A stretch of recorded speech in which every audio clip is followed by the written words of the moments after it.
Samruddhi? Yeah. Yeah, please start your session. Yeah. So good evening, all the participants. I welcome you all to this webinar. This webinar is brought to you by Hetero Healthcare Limited. And the topic of this webinar is influenza and its prevention with the help of oseltamivir. I also take this opportunity to welcome our speakers, Dr. Sampat Kedare. Good evening, sir. Very good evening. And Dr. Keyur Mahajan. Good evening, sir. Hello, good evening. I will introduce them. Dr. Sampat Kedare, MBBS, DCH, PGPN, Boston, ex-medical superintendent, Government of Maharashtra, ex-member Secretary State Rotaviral Committee, consultant pediatrician, Kedare Hospital, Bal Rugnalaya, Chakan. And Dr. Keyur Mahajan, MBBS, DNB Pediatrics, Pune, Diploma in Pediatric Infectious Disease, Oxford, UK, Pediatric Infectious Disease Consultant. So this was the introduction. I will hand over the session to Dr. Sampat Kedare. Doctor, please take it over. Yeah. Thank you. Thank you for kind introduction, madam. Thank you, sir. Friends, very good afternoon, friends. Today we are here to discuss and to interact something about flu and its management with the use of antivirals. Friends, as you know, we have come here for discussion and interaction of influenza and its treatment. Before that, I would like to elaborate something about epidemiology of the influenza over a period of 3 years. Friends, WHO Global Influenza Program provides the global standards of influenza surveillance and has collected data around the world through the global influenza surveillance, which shows that typically there are nearly 3 to 5 million cases, severe cases of influenza worldwide annually, and nearly 3 lakhs to 6 lakhs respiratory-related deaths per year. So this influenza activity is seasonal, peaking in winter in temperate regions and occurring in every year, around year in the every tropics. The influenza COVID, with the advent of COVID-19 disease, there was a drastic reduction in the number of cases of influenza, and just because of management of the COVID protocol, strict and stringent management of COVID protocol had really influenced in the drastic reduction in the influenza cases, and that made us to have a drastic reduction and decrease in morbidity and mortality caused by influenza and its related illnesses. But no sooner there was the pandemic of COVID-19 has been waned off, there is stringent increase in number of cases of influenza, and that we have been facing a problem that is making us to worry about it, and we have to think it seriously and properly, so that we should be vigilant and we should be alert in management of the influenza and influenza-like illnesses. So, what are the recent data? Recent data of 3 years shows that national level influenza data shows that nearly significant reduction in the influenza cases observed during the COVID-19 pandemic, and NCDC data shows that there are nearly 3,000 confirmed cases and only 44 deaths in 2020, and nearly 800 confirmed cases and 10 deaths only in 2021. This is very important. So this drastic reduction is compared with pre-COVID-19 numbers and as compared to deaths of these things. So in 2023, there was notable increase in the influenza activity, particularly of H3N2 subtype, and in early 2023. From January to February 2023, the data reported as nearly 4 lakh cases of acute respiratory illnesses in January, and nearly 4 lakh cases of ARI in February. So these things denotes that there was corresponding severe acute respiratory illnesses cases were 7,400 in January, and 6,000 cases in February, and 1,869 in the first 9 days of March. So as of now, we are coming across these cases that there was majority from Tamil Nadu, Maharashtra, and Gujarat and Kerala. In 2024, study shows that India reported that there are spike in seasonal flu cases, nearly to the tune of 2 lakhs people infected with swine flu, H1N1, and 347 deaths in December 2024. To see this status, which states are highest in this H1N1 cases? Delhi reported nearly 3,000 cases.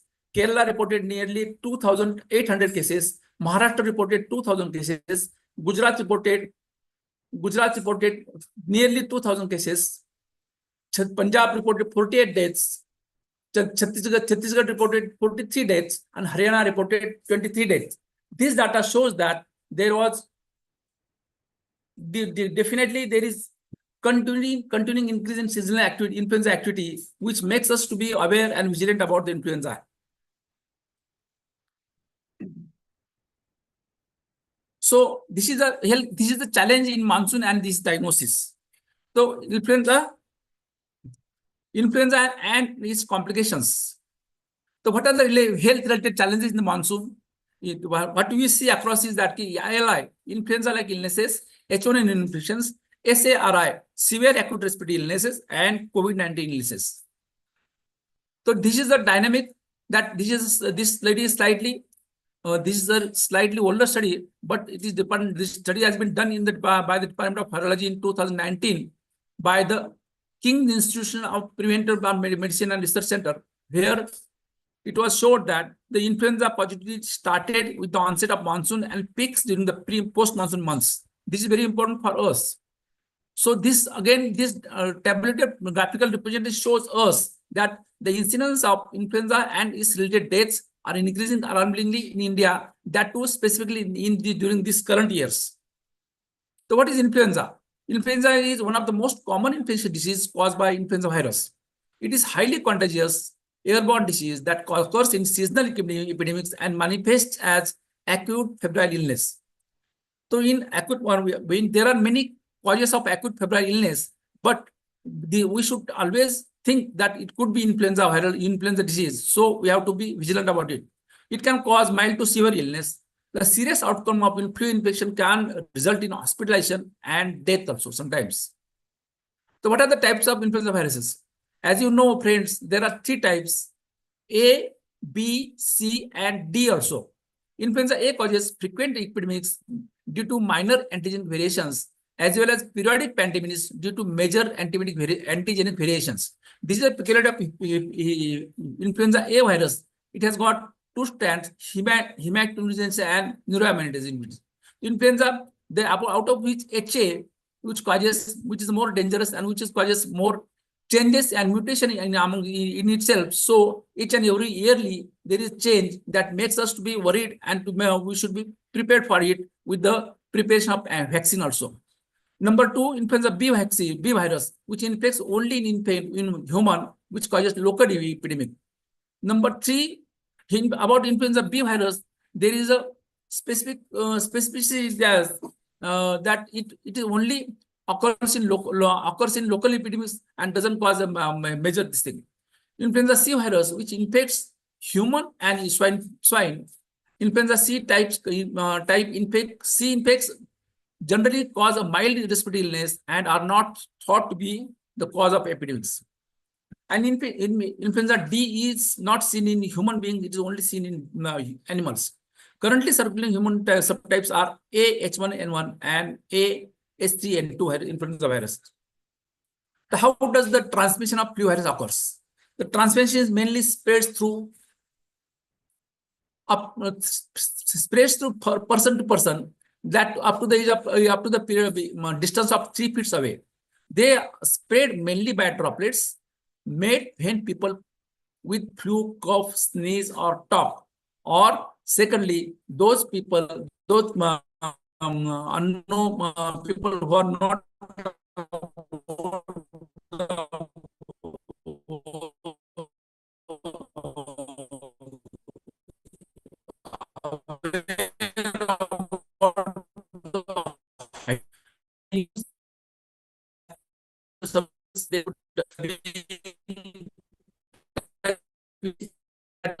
that does the nose, that this is how it spreads it.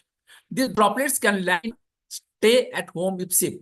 It is also important that we should wash hand before and after using with the help of soap. With most healthy adults may be able to infect other people beginning 1 day before the symptoms develops and up to 5 days, 5 to 7 days after becoming sick. This is very important. Specifically, kids have got high virulence, so they shed the virus for a prolonged period, nearly to the period of 3 to 4 weeks also. Children may pass the virus for longer than 7 days, not for 7 days, but more than 7 days to 3 weeks. So how does the symptomatic differentiation of these various viruses occurs? As you say, this tablet form shows us that there are various symptoms which are common in all: fever, myalgia, cough, lack of energy, sore throat, breathlessness, loss of smell, diarrhea, and headache. So specifically, in case of children below the age of 2 years, we may come across vomiting or loose motions. And one more thing that is not been mentioned specifically here, rhinorrhea is sometimes one of the common present feature which is seen it. But specifically, fever, myalgia, cough, and lack of energy, they are common in all. That means influenza-like illness, H1N1 infection, severe acute respiratory infection, and COVID-19 infection. As compared to that, breathless is slightly, it is more common in H1N1 infection, SARI, and COVID-19. In case of ILI, influenza-like illnesses, it may or may not be there. There is usually loss of smell is not there in influenza or H1N1 or SARI, but loss of taste is a peculiarity of the COVID infection. Diarrhea is slightly commoner in COVID-19, but also not uncommon in influenza illnesses. Headache may or may not be there in influenza-like illnesses, or sometimes it may or may not be in SARI, but it is seen in H1N1 and sometimes it's COVID also. So what are the emergency warning signs of flu sickness? Friends, as you know, we being pediatricians, we see many patients in routine OPD. Nearly out of 100 OPDs, we in a season, peak season, we can see nearly 25 to 30% of cases which come across of flu-like illnesses or influenza-like illnesses. So we should be vigilant and we should worried, specifically the teen children who are compromised with their health. For example, children with child with prematurity, children with failure to thrive, children with some underlying illnesses, children with comorbid situations in the form of some cardiac element, with some cardiac intervention has already been done. Some renal problems, for example, acute nephritis or acute glomerular nephritis or nephrotic syndrome, those who are under steroids, those are immunocompromised kids, or those who are COPD, in adults, COPD patients. These are the culprits who are likely most to suffer most as compared to the routine clients who are healthy, but healthy patient, they may compensate with the immunity, and they may not they may not come with higher strong these things, illnesses, symptoms. In children, what we see is that fast breathing, which is not, or trouble breathing. That means various tachypnea is there, and there is intercostal interdrawing, subcostal interdrawing is also there. There is cyanosis. Some child is not, there is the loss of interest in taking food, loss of appetite, not waking up or not interacting. That means child is lethargic, child is not responding properly. Being so irritable that the child does not want to be held. That means irritability is one of the important presentation. Flu-like illnesses which improve, but they return with fever or worse the cough. So what is important for us is that the fever, cough, coryza, loss of interest in the surrounding, decrease oral intake, lethargy, severe malaise, body ache, all these things make us to be aware that this could be land into some problem. So we should be mentally prepared for it.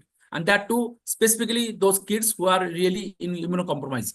In case of adults, there is difficulty in breathing, dyspnea or shortness of breath, pain and pressure in the chest or abdomen, sudden dizziness, confusion, severe or persistent vomiting, loss of appetite, flu-like illness symptoms that may improve, but would then return with fever or worse the cough.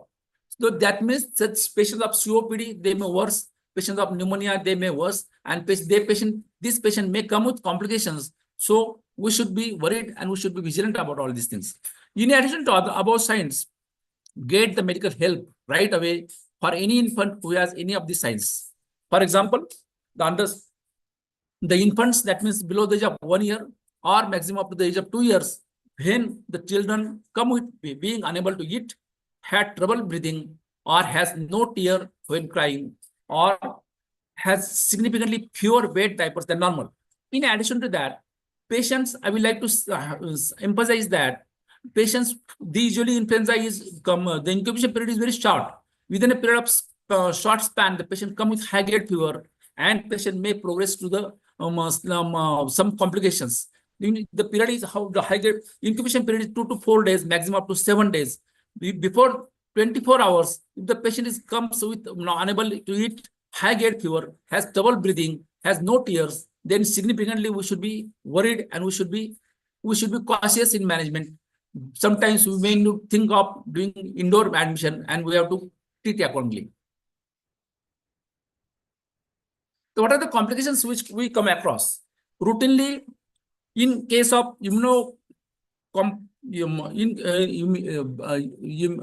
in case of healthy kids, healthy patients, we don't come across much more complications. The complications are seen specifically in those patients who are immunocompromised, as we discussed earlier, children below the age of 2 years, children having some comorbid situations, children having some systemic illnesses in prior, children who are already on treatment, for example, children of leukemia, AIDS, failure to throw, and all, as I will discuss, we come across these complications in the form of otitis media, very important complication, pneumonia, bronchitis, worsening of the existing disease like asthma or COPD, acute respiratory distress syndrome, and sometimes we have to come across death also. Along with these complications, we along with these complications mentioned, sometimes we have to face the complications of cardiac complications, myocarditis, toxic myocarditis. In case of neurological complications, we may come across acute encephalomyelitis, acute transphylomyelitis in case of adults, and also encephalomyelitis, and also Ray's syndrome in case of those kids who have been used aspirin during their illnesses for some other conditions. So definitely with these complications, we should be vigilant, we should be alert. And again, most important, that is respiratory complication, pneumonia, the patient can go in toxic shock syndrome also. So all these complications makes us to be vigilant, alert, and prompt in thinking of these probable complications. And we have to anticipate it. We have to think that we are managing the child properly. We are observing the child very properly and cautiously. So how to manage the influenza virus, influenza disease as such? Friends, the treatment is largely supportive and consists of bed rest, increased fluid consumption, cough suppressant. In case of cough suppressants, if we are sure that there is no any underlying progressive pneumonia, in case of pneumonia, we cannot give cough suppressant, but we have to treat the cough and not the symptoms. Antipyretic and analgesic as per situation, as per ages and as per the protocol. NSAID as per situation and as per the weight per kg doses and properly. Try to avoid aspirin, try to avoid ibuprofen also. In most patients with influenza, recover within 3 days. However, malaise may persist for weeks. Also, I would like to emphasize that when those patients who are coming with cough also, it takes many days, nearly 3 to 4 weeks for the cough to recover properly. This is called as viral bronchitis. So viral bronchitis, even though lesions in the chest X-ray, they remain for a prolonged period and the patient recovers, but the dry cough is there. In severe cases, may require intravenous hydration and other supportive measures. Sometimes in case, as we discussed in prior, what are the complications? In secondary bacterial infections followed by preceded by the viral infection is very important. So in that cases, we have to think of using antibiotic in a proper way, cautiously. Definitely, before starting antibiotics, we should be 10 times more sure whether we need antibiotics or not. What is the treatment for influenza disease?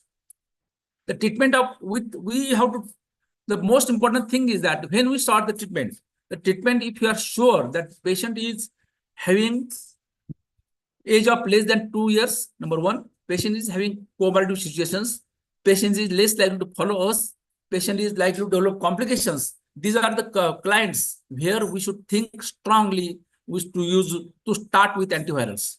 So which are the antivirals we should start with? So we have to specifically prefer neuroamidase inhibitors because that blocks the viral neuraminidase enzyme, which is critically releasing the virion from the infected host cells. These drugs are active against influenza A and B. Which are these drugs? These drugs are oseltamivir and zanamivir.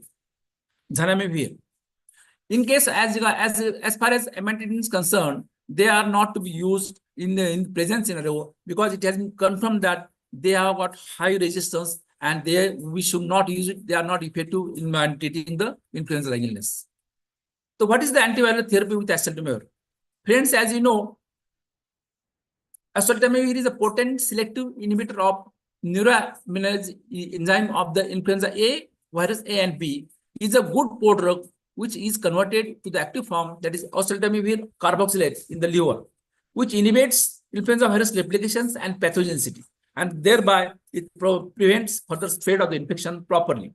If it is effective against all forms of all strains of influenza A and B, including avian and H5N1, swine flu, H1N1, and H9N2.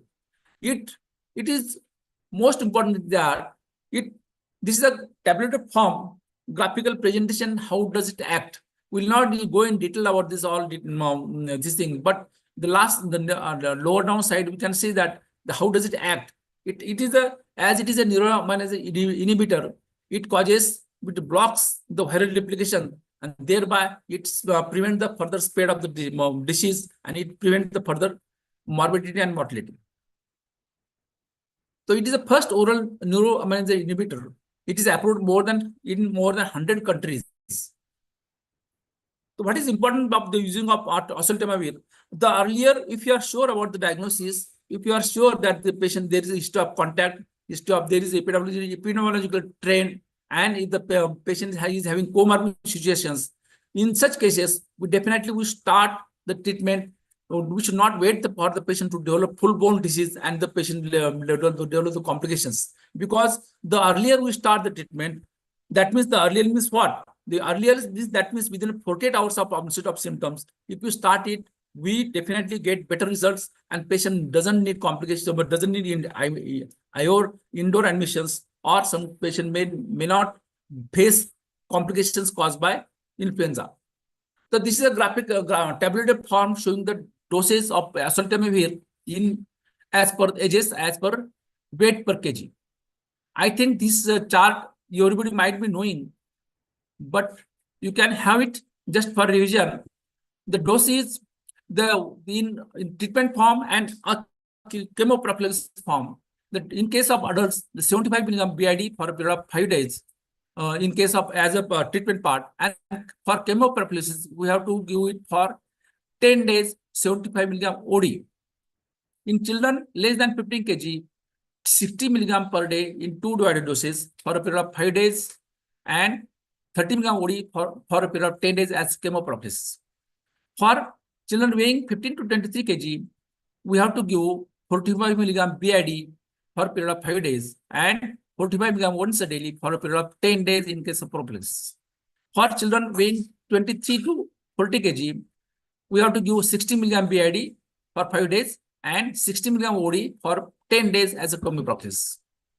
Children weighing more than 40 kg or patients weighing more than 40 kg, we have to divide 150 mg BID or 175 mg BID for a period of 5 days and 75 mg OD for a period of 10 days in case of chemoprophylaxis. And infant 2 weeks to less than 1 year, we have to give 3 mg per kg twice daily as a treatment part, and chemoprophylaxis we sometimes we may not be needed. Most important thing is that if you are sure about the diagnosis, it is better as regards the lab part is concerned. Laboratory part, if you take the blood or the nasal swab, it takes time. But till the time, if that we are confirmed that that is a clear-cut case of influenza virus, so we should not deter the treatment. We should continue it, complete it. And if the patients are having underlying disease, we may give to treatment at least for a period of 10 days. We should not stop for 5 days. The recommended duration for post-exudate prophylaxis is 10 days, and the recommended duration of community outbreaks prophylaxis is up to 6 weeks. This is very important. So we should not stop it in between. As regards the complications of the side effects of the drugs, we have not come across many major side effects except mild vomiting. That is a self-limiting that can be accepted and borne by the child or a patient as such. Or sometimes we come across some gastritis, some uneasiness, but that is noted that it's not a major complication as such. Also, what are the benefits of empirical and early use of oseltamivir as such? This is a clinical trial that has been given. This is a wonderful drug for walking pneumonia, oseltamivir. I will just like to go faster. 50-year-old man, farmer by occupation in India, with no underlying comorbid condition, was referred to tertiary center, Srinagar. Patient had complaint of low-grade fever, sore throat, myalgia, and sore throat for 7 days. She denied any history of chest pain, breathlessness, orthopnea, vomiting, or diarrhea. Before referral, he had received antibiotics in the form of ceftriaxone and levofloxacin without any improvement. So on examination, what was revealed? It was there was tachycardia. The BP was 110/70. Temperature was 100. Chest examination revealed that there was bronchial breathing associated with bilateral coarse cackles in the inflammatory area. His CPK and LDH were higher.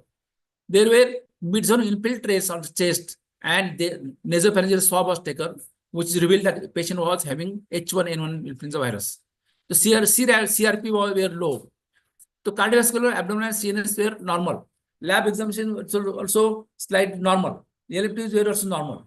So this is the X-ray that shows that there was a infiltration within bilateral mid-zone, interstitial infiltrates were there.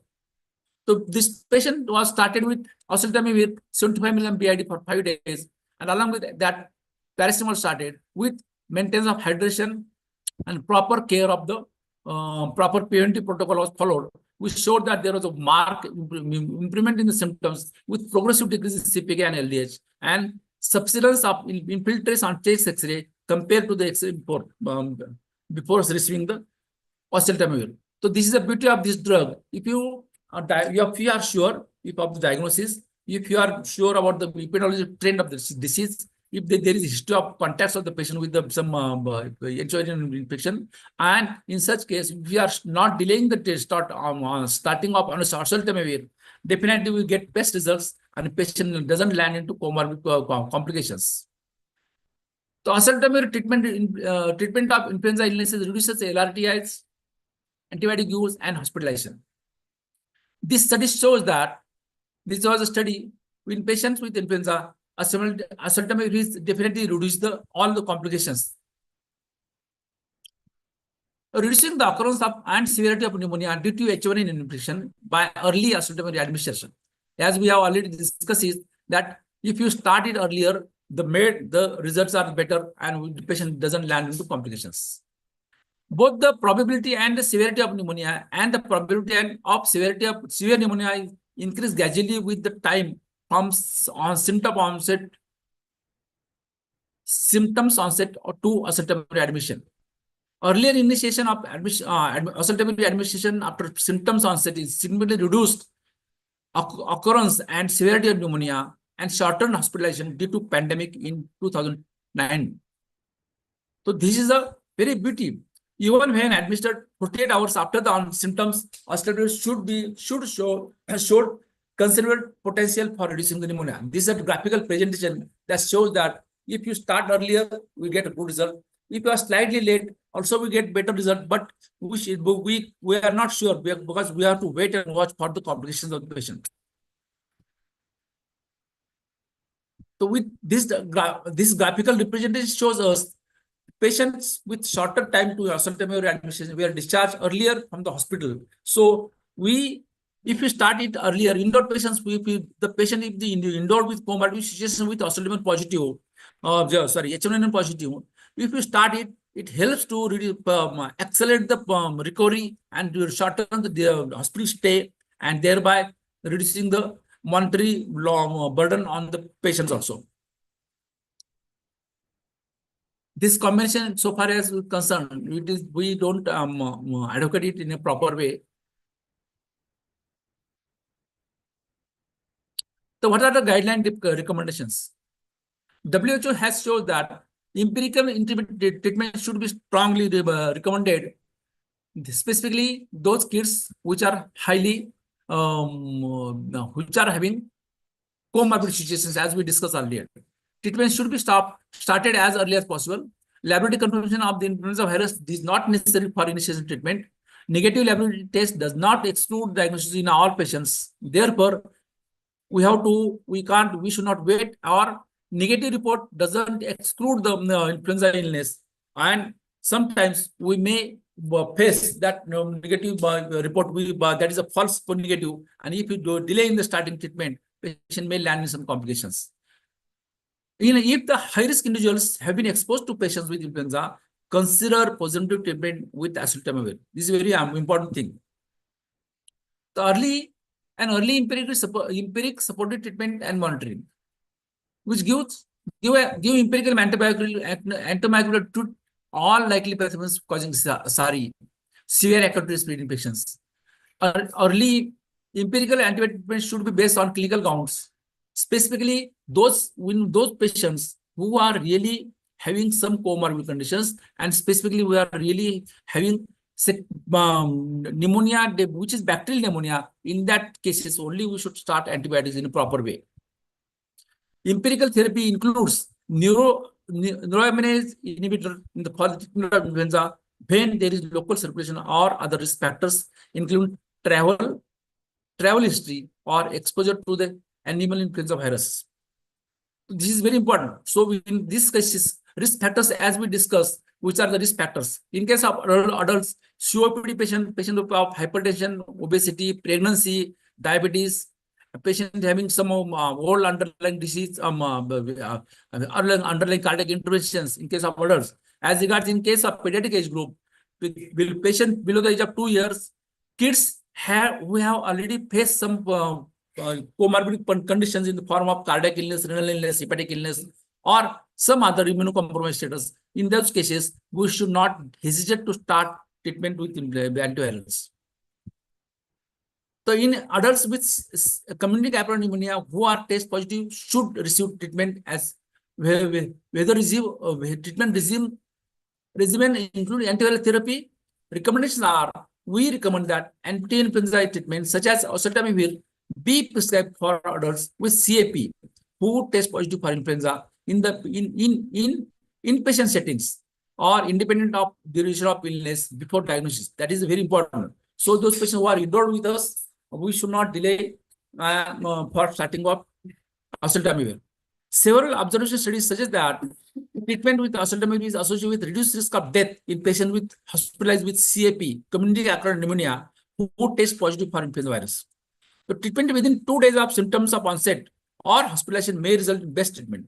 Most important crux in this thing that what we face routinely, patients don't come usually within 2 days. Sometimes patients come face the clinical symptoms and signs symptoms for 3 to 4 days. Patient go to XYZ general practitioner. Patient again to go to third consultant, and then patient we approach the patient at the third site.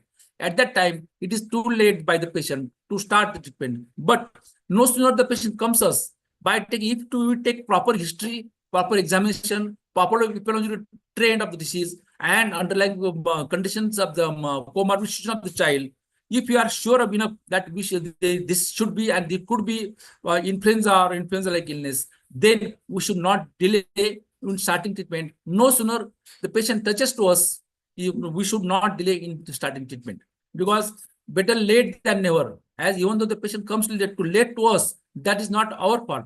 But the thing is that If the patient don't no sooner the patient touches to our side, it is not we are not letting the patient to start the antivirals. So in summary, what is important is that proper diagnosis can and early treatment can prevent few complications of the. That means what? Proper history taking, proper examinations, proper interpretations, and proper conclusion that makes us to start treatment. In the form that sometimes various illnesses, viral illnesses, also superadded bacterial infection can present like cough, fever, coryza. Sometimes in case of bacterial tonsillitis, bacterial pharyngitis,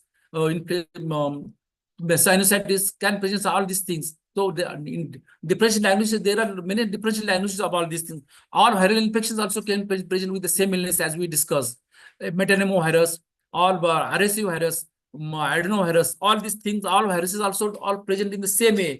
But we have to distinguish it appropriately, discriminate all the things, and we come to conclusion that whether it should be, it could be, and it should be influenza, and then we start. Before that, we can send the RT-PCR nasal swab and confirm to get the diagnosis, and if you are sure enough that we have already not late in and not wrong in starting the treatment, that helps us and helps the prevent further complication child. So empirical use of oseltamivir reduces the low respiratory attack complications as well as other complications also, and hospitalization also, and use of antibiotic also. And also I would like to say that the empirical use of oseltamivir not only respiratory tract infections, but those patients who are likely to go in neurological complications in the form of encephalitis, meningitis, or other things, mycotransomyelitis, or Guillain-Barré syndrome, or other complications. These complications are minimized with empirical and early installation of oseltamivir. So WHO and American Thoracic Society and MOFHW recommends empirical use of oseltamivir properly. So with this, I think we have tried to cover and tried to touch all aspects. What is the epidemiological trend? How that is present? What are the clinical features? What are the complications? What are the situations when we should give it and when we should not delay? And in addition to that, I would like to add that even though we give chemoprophylaxis, we should always think that those patients, before the initiation of this prodrome of epidemic onset, we should always think of giving the vaccination to the child. So vaccination before the epidemic trend is set. For example, we are in two hemispheres, northern and these things, east. So before in two spikes, if you give vaccination at least in the May end or June first week, then that means you will give coverage nearly 10 to 12 months for the next 1 year. So if you vaccinate our child, each and every beneficiary, that will help to reduce the complications, reduce the occurrence of disease, reduce the severity and episodes of the disease, thereby preventing the further complications caused by influenza disease itself. And this will depend, and the vaccination, how long it should be given, not only up to the age of 5 years or 6 years, but it is recommended that we can continue every yearly vaccination up to the age of 17 to 18 years. And again, I would like to add that vaccination in case of adults, we should think that vaccination those adults who are facing some additional comorbid situations in the form of COPD, bronchial asthma, chronic bronchitis, diabetes, hypertension, obesity, and some cardiac renal or some renal issues. Those patients and of age about 65 years, those are the patients. Here we should strongly recommend influenza vaccination on periodic basis in a proper way. With this, I think we have tried to cover major aspects and many aspects of the influenza virus and its treatment part. And with this, I will hand over my next discussion to my colleague friend, Dr. Keyur, please. Thank you. Thank you.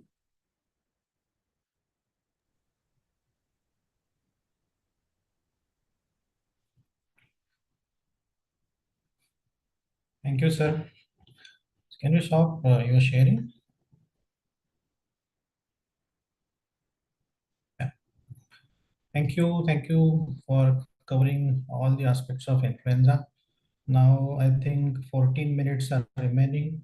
So in 14 minutes, I will try to cover as much as possible from my side.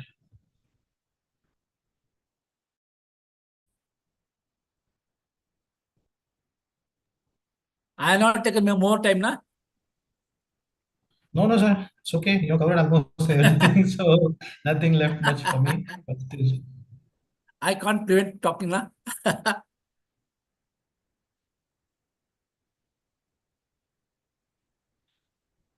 can you see my screen?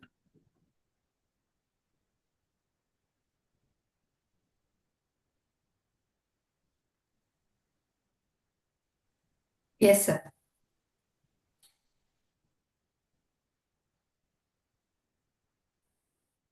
Okay. Is it full screen now?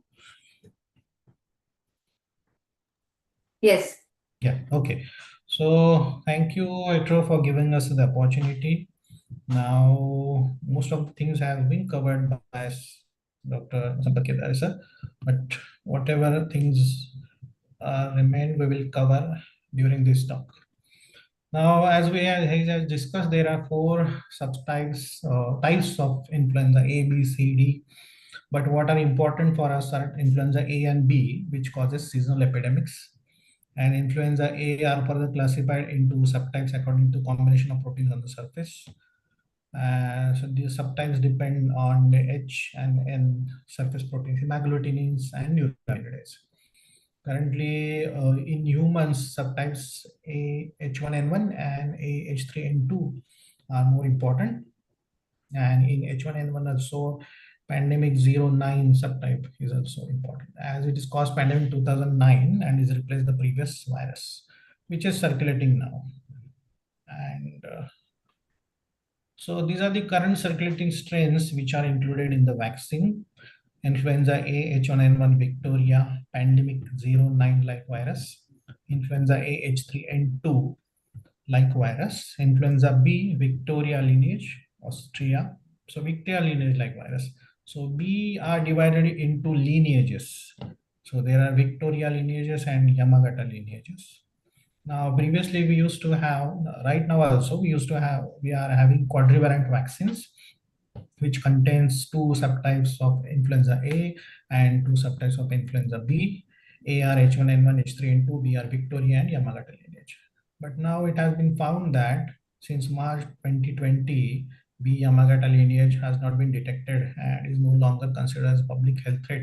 So WHO has recommended that we can remove B Yamagata lineage from the vaccine and we can shift from quadrivalent to trivalent vaccine. But let's see how these things progress. But currently, right now, we are having quadrivalent vaccine, which we are recommending. So as Sir has told that influenza season will start now, so we recommend that before any season, influenza vaccine should be given, whichever available, northern, southern, though India qualifies into southern hemisphere, whichever latest vaccine is available, we should give it. And influenza C and D, they are less frequently usually cause C causes less frequently and mild disease, so does not pose public health importance. And influenza D primarily affects cattle and not included infect cause illness in people. So we are not much worried about that. Now, whenever patient comes to in our OPD with complaints of fever, cough, cold, sore throat, then we are in a dilemma whether this is bacterial or viral pharyngitis, whether to prescribe antibiotic or whether to wait and watch, whether to prescribe antiviral. So this picture helps us to differentiate between bacterial and viral. This is not what you say exact picture. What we can say, the clinical pictures varies, but this will help us. If you are looking for bacterial pharyngitis, most common is Group streptococcus. We are looking for streptococcal pharyngitis, in which we may have red swollen tonsils, white spots, throat tenderness, gray furry tongue, swollen uvula. And viral, usually we don't get exudative spots. The red swollen tonsils, throat redness will be there, but exudates will be absent. So this is somewhat like a picture we can see in bacterial and viral pharyngitis, which will help us to differentiate Although, as I said, this is not clear cut, this is bacterial, this is viral. But what we see in our OPD, we can fairly say that mostly 70 to 80% of infections which are coming to us in our OPD right now are of viral in origin rather than bacterial in origin. But because the treatment differs, the duration of treatment differs, we need to differentiate between bacterial and viral pharyngitis. So, what are the current guidelines for management of flu? All individuals seeking consultation for flu-like symptoms should be screened at healthcare facilities, both government and private, and can be categorized into A, B, C categories and treated accordingly. Category A, a patient of mild fever plus cough, sore throat with or without body ache, headache, diarrhea, vomiting will be categorized as category A. They do not require oseltamivir, should be treated for symptoms with bed rest, plenty of fluids, paracetamol for fever. So these are the routine viral infections what we see in our OPD, which just need symptomatic treatment, rest, plenty of fluids, and paracetamol. They should be monitored for the progress, because though the child presents on day 1 or day 2 and having mild symptoms, they may progress to category B or C. So we need to monitor them. So we should ask them to follow up next day or to 48 hours for close monitoring of vitals and appearance of any red flags. In these patients, no need to test for H1N1 or influenza. Most of the time, the disease is not severe enough to warrant antivirals and is self-limiting. Patients should confine themselves at home, avoid mixing with public high-risk family members. Usually, no laboratory testing is required for such patients. So these are the milder varieties, which are very common in our OPDs. A little bit moderate variety, or we call this category B, in which their fever is high grade, sore throat is severe. So those patients we can categorize into category B. And some patients, as I discussed, who fall into high risk category, like they have some predisposing factor, pregnant women, more than older persons, or children who have predisposing factors like lung diseases, heart diseases, liver diseases, kidney diseases, blood disorders, diabetes, neurological disorders, immunosuppression, long-term corticosteroid therapy. So though they fall in category A, we should not be reluctant in starting oseltamivir. As far as already discussed, he has shown studies that the best effect of oseltamivir when started usually comes in 48 hours. Okay. So in these patients, you can send RT-PCR on OPD basis if you want. But as nowadays it is easily available post-COVID, most of the labs are equipped with RT-PCRs and turnaround time is very low. The very next day you get the results, and so you can send it. Okay, but if the patient comes with these signs and symptoms and falls in category B, and you clinically you find it as a viral picture, then do not hesitate to start oseltamivir. Mind well that in pediatric patients, usually with upper respiratory infections, pediatric patients also present with the GI symptoms also, like loose motion, diarrhea, and vomiting. So upper respiratory with GI symptoms, it again favors into more of a viral infection. So more than 2 mucosal involvements are there, respiratory tract involvement is there, and you are in a season of influenza, then definitely you can start oseltamivir empirically when you suggest that children falls in category B. Then in category C, in addition to above signs and symptoms, category N B, if the patient has one of the following, like breathlessness, chest pain, drowsiness, falling blood pressure, sputum mixed with blood, bluish distillation, that is hypoxia, and the red flag signs like somnolence, high persistent fever, inability to breathe well, convulsion, shortness of breath, difficulty in breathing. So when in these patients, we need to admit.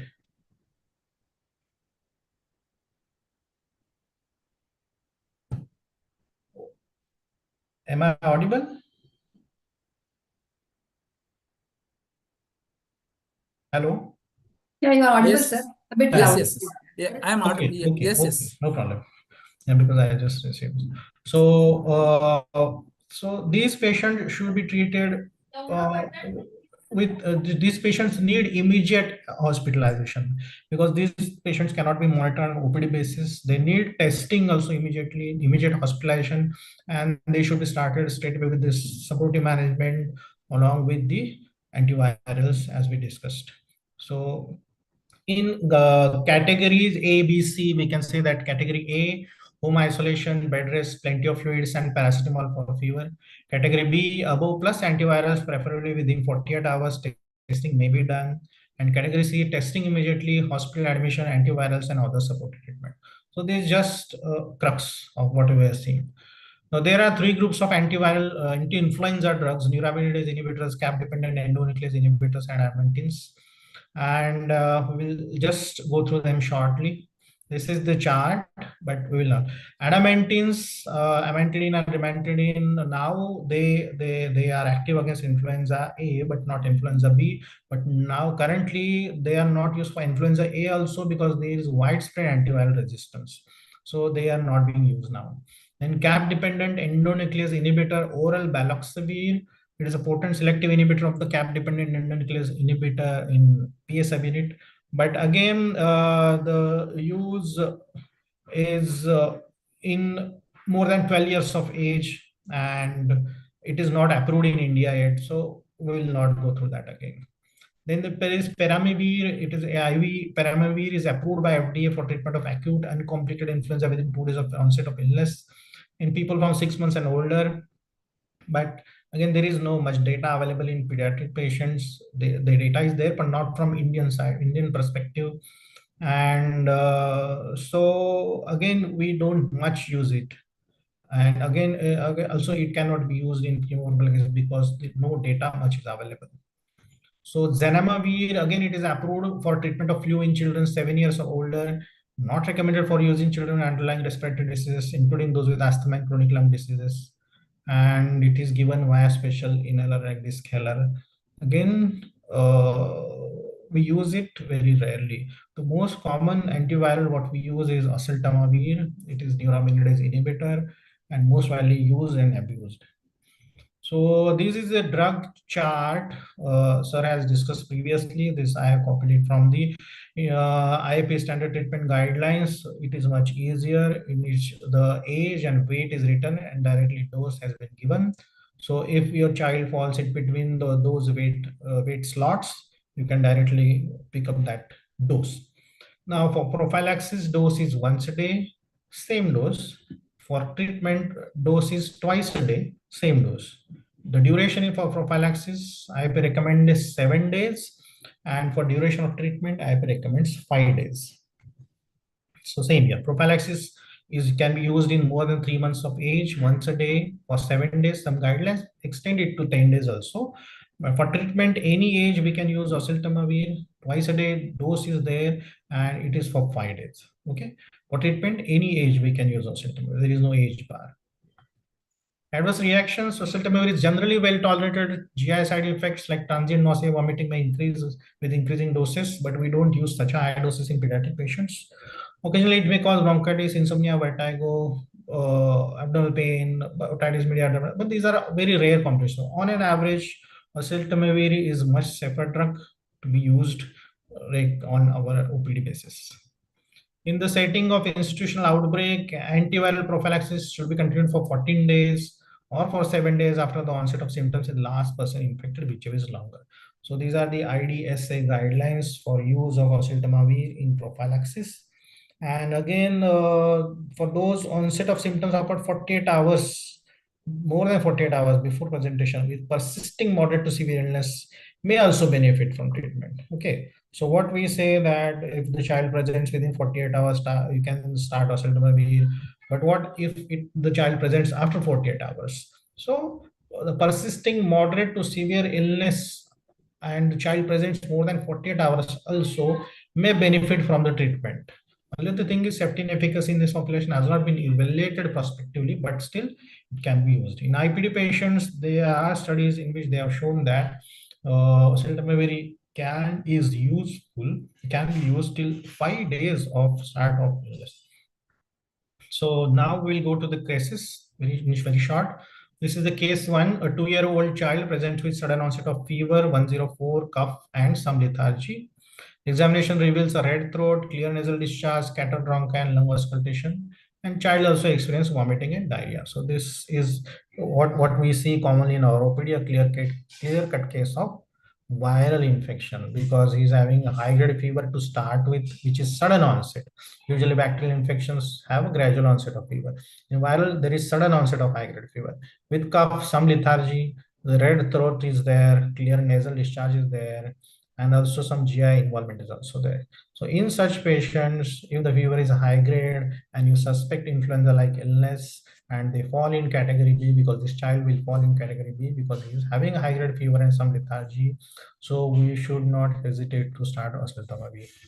Okay, so the doses, as we have discussed previously, according to weight, we should start with the dose. And so again, this is the what category B is there, as we discussed previously. Category B, high grade fever with sore throat with viral like influenza like illness, we should start oseltamivir.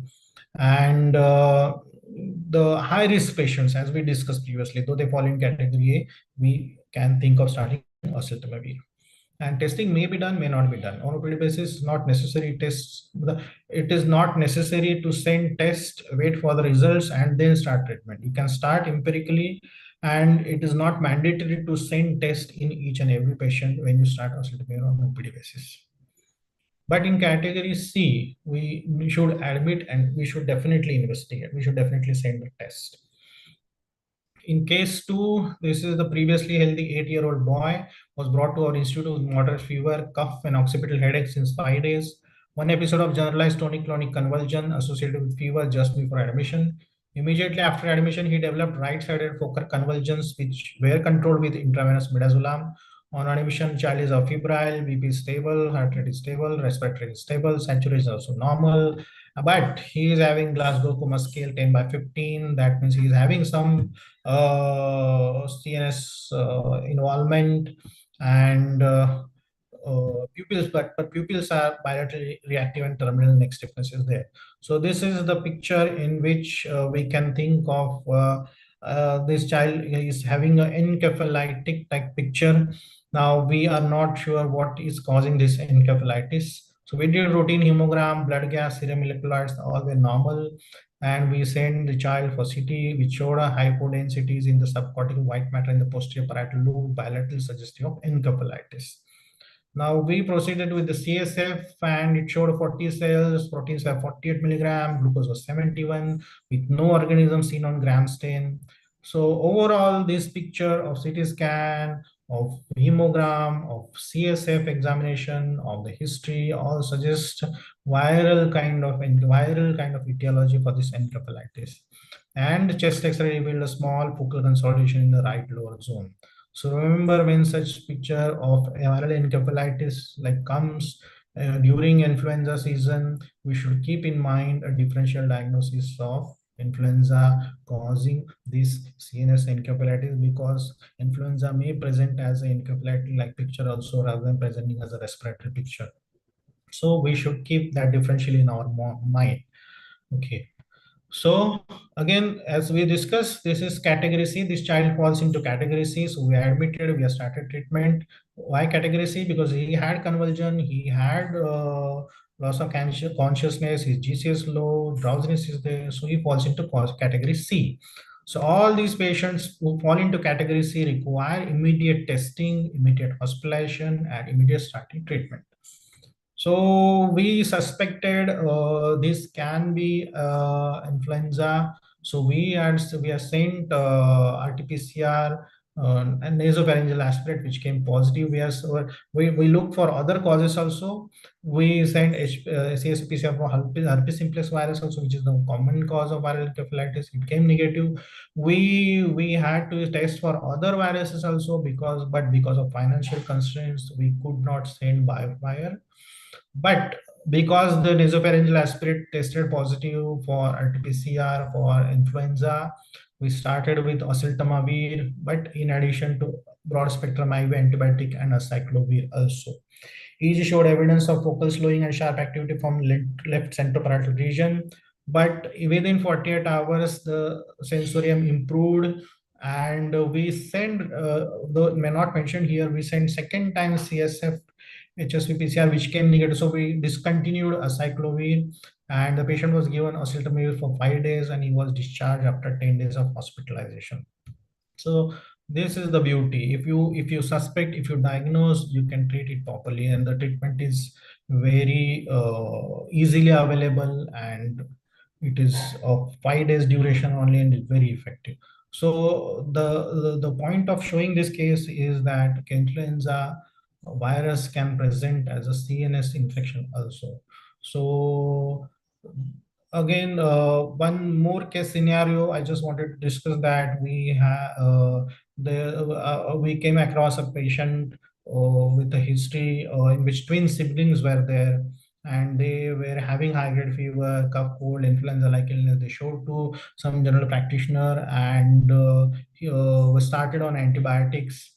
And on day 4 5 of illness, they came to us with high grade fever and still not responding. So we suspected influenza-like illness, and we started them with oseltamivir. But in the meantime, the grandparents had came from the hometown to visit these kids because they were ill, and they had already came into contact. And grandfather developed the pneumonitis. He got admitted, he got intubated, and when they sent bronchial lavage of the grandfather, they found to be positive for H1N1. So the point is that when you suspect the influenza-like illness with high-grade fever, and so you should not hesitate to start with the oseltamivir, because that may prevent spread to the high-risk contacts also. So again, the use of chemoprophylaxis, we should know that we can use chemoprophylaxis for high-risk contacts. The dose is once a day, duration is 7 days. So that has also to be kept in mind. Thank you. Thank you very much. Sir, one question was asked from the audience, that how many days safe is oseltamivir in children, and which days repeated dose recommended? I mean, the doses recommended that is asked, that is already answered. Yeah. But how many days it is safe in children? Usually, no, not safe. What are the guidelines are there? The guidelines say the duration of treatment is 5 days, and duration for chemoprophylaxis is 7 days. 7 days. So no need to continue beyond 5 days. 5 days. Though some intensivists or some practitioners extend it to 7 days if the test is positive and there is not that much improvement in the patient. But by end of 5 to 7 days, if your child is not improving, that means there is some co-associated, some secondary infection might be there, some other infections you will have to search. But if the child is having only influenza infection, he should improve with 5 days treatment. No problem with that. So if he is not improving, look for secondary infections.